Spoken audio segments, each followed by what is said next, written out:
After the detonation, you can't hear anything. Everything goes silent, except for a hum, just a long, loud hum. And you look around and you see the chaos ensuing. There's dust everywhere. You see the bodies moving, but you don't hear anything. We were shopping in the bazaar, and I was bartering with a guy, and the next thing I remember, I'm facing in the opposite direction. There's dirt and who knows what in the air. I'm screaming, but I can't even hear myself screaming. And then you hear everything. You hear the screaming, you hear the crying.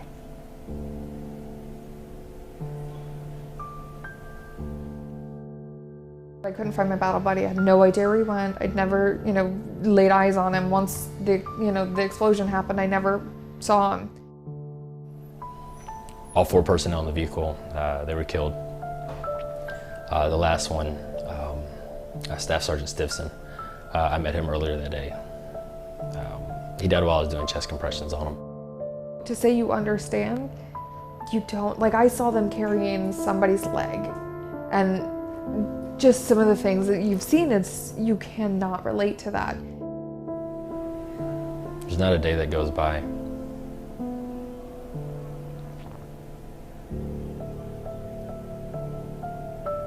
I don't think of every single person that I've lost in my life.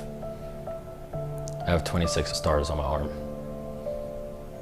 Each one of those stars on my arm is one of my teammates that have been killed. I was diagnosed with PTSD in 2010, but I refused to see anybody.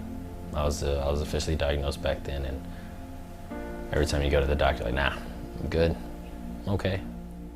I had one psychologist tell me when I was in Charleston, he sat across the table from me and looked at me square in my face after I told him the things that have happened to me, and he said, Sergeant Farrell, I have a really hard time believing what you're saying to me right now.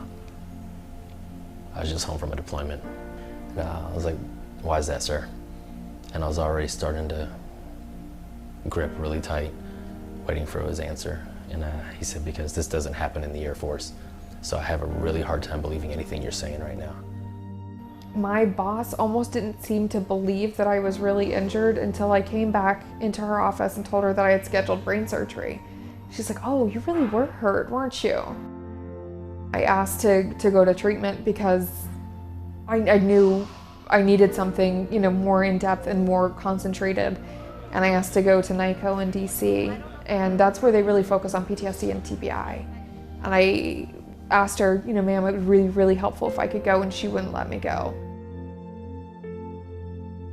I worked in a squadron leadership position where I did not truly understand necessarily why individuals acted the way they did. And at the time when I was serving in that leadership position, it was, that's just a bad person who's doing misconduct, doing bad things. I did not think that it was ever possible, or did I even consider that maybe the individual's experiences while they were deployed or so forth might have led to that bad behavior.